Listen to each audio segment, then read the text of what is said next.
And then back again to civil servants who are demanding a 4-day week without losing any pay. It's almost as though they think they're entitled to a job which is paid for by us for the rest of eternity. Slightly on a different planet, aren't they? This is a proposal by the PCS union. It's backed by the TUC as well, Of course it is. calling for a 4-day week. And I think these people are literally taking the public for fools. Yeah. Everyone knows there's a productivity crisis in the civil service. My initial reaction when I saw this was, okay, you can have a 4-day week for 4 days' pay.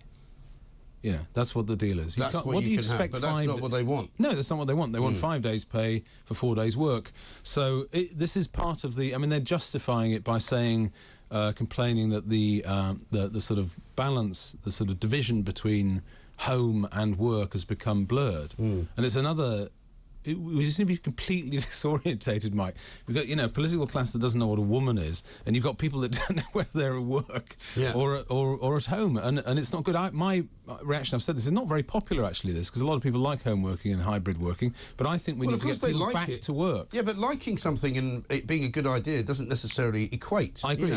Lying at home in your bed until midday can sometimes be a good thing. Yeah, very nice. But you won't do much for the economy, and you also won't do much work, I'm afraid. No, you won't. But you might enjoy it, and you might say, oh, I quite like it, actually. Well, I also think there's a conspiracy among managers, because managers in nice homes are really quite keen on hybrid working as well. But why? Because they've got very nice gaffs. Yeah.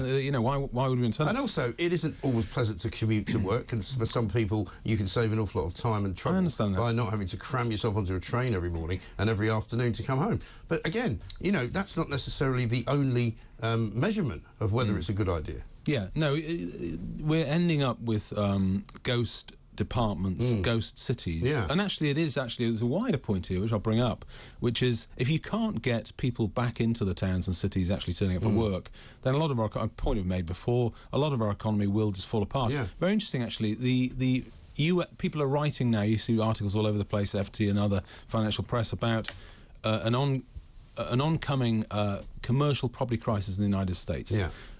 They're predicting... Yeah, Douglas Murray had a good piece on that, didn't he? They're predicting, property prices will fall. And one of the reasons for this, Mike, is actually the hollowing out of cities like Portland and San Francisco and others, where post-COVID and post-BLM mania, people haven't gone back to work, and workers are saying, I'm not going back to work, and the commercial property funds have these great big offices, no one in them. Yeah. Well, I've always wondered, as you walk around London, how it's possible for these buildings to continue to be put up. Yeah. There's still just around cranes. our area here. There's cranes everywhere. There's buildings still being built. A lot of people say, oh, it's just the Chinese investors putting buildings up, but nobody's actually in them. Somebody told me the other day the Shard has got 4 penthouses, only one of them's occupied, and they cost 45 million or something ridiculous. There's a lot and they're all on 3 floors, but nobody can afford to live there. And similarly, a great piece in The Guardian, sorry to keep going on, last week about how a lot of schools in London are shutting down because they simply can't afford to stay open because they haven't got enough kids to teach because families can't afford to live in London. No, they can't. I mean, we've argued ad nauseam.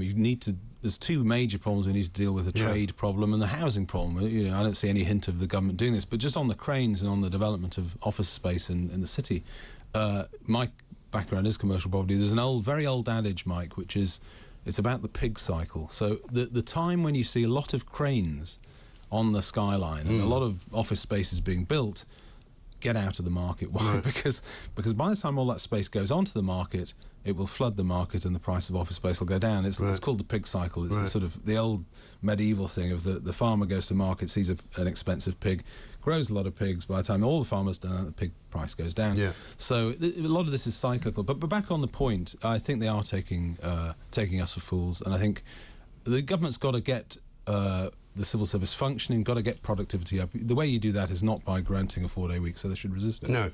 A good point here from Phil, who says the military do well because they accept being told what to do. Yes.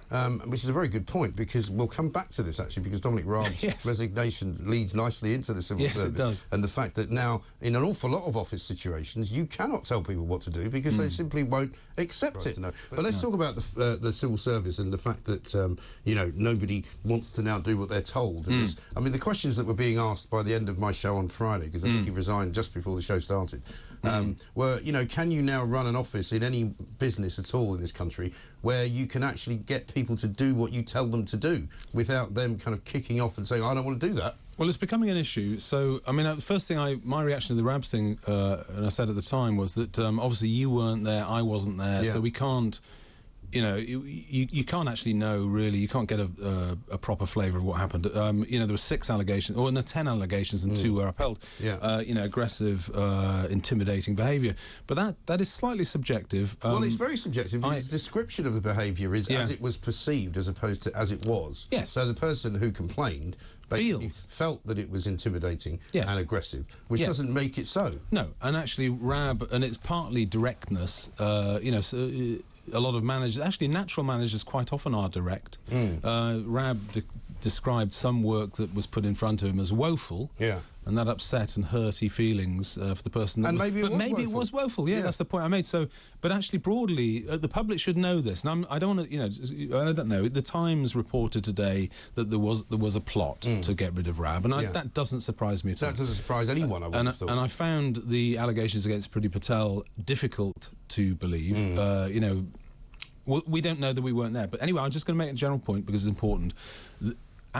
Allegations of bullying and standards inquiries are now being used, not just in the civil service in the centre, they're being used in local authorities up and down the land as a weapon against people that want things done. I know this because I've got not me, but I've got friends that have been involved in this. And also everybody now knows if you use the word bully in any context in reference to somebody that you work for, they will immediately retract everything and sort of pull back and just step away. Well, it's a bit like racist or homophobe or trans or anything. You accuse someone and everyone just panics, and then it's a method of power. It's wielding power against someone. But I think it's not. I'm very worried about this because you know, there have been some serious cases. You know, like the Rotherham child abuse inquiry and case. I spoke to some Labour councillors there, and they were subject to standards inquiries as well. And they told me that basically that was used as a weapon against them. So you've got to be very careful. Often whistleblowers, the good person in the room, who's trying to get things done and call out corruption or incompetence or laziness. Or sometimes even ask questions. Yeah, or just ask questions. But the other thing, actually, you know, to bring it onto a lighter note, you know, directness and brusqueness is partly sort of which human group you're in. I'll give you a couple of examples. You know, if you have someone in Whitehall, maybe they're not used to directness, but in Yorkshire, directness is normal. Absolutely. I mean, you know, it's absolutely. And in Australian culture, it's very normal. Well, I think we've also had the opposite side of the spectrum, where you get people who can't explain what it is they want you to do, because they can't really tell you, they can't really describe it, and then you don't know what they want. And I'd much rather work with people who are direct and maybe even a little bit aggressive, because you know what they want you to do. I was once cycling with a friend who ran a large retail business throughout the UK, and he stopped, his phone rang, and he stopped, and there was someone in the warehouse, and they ring up, and he says, I'm not going to put on his Geordie accent, but he said, no, I'm sure you can do it, you'll do it.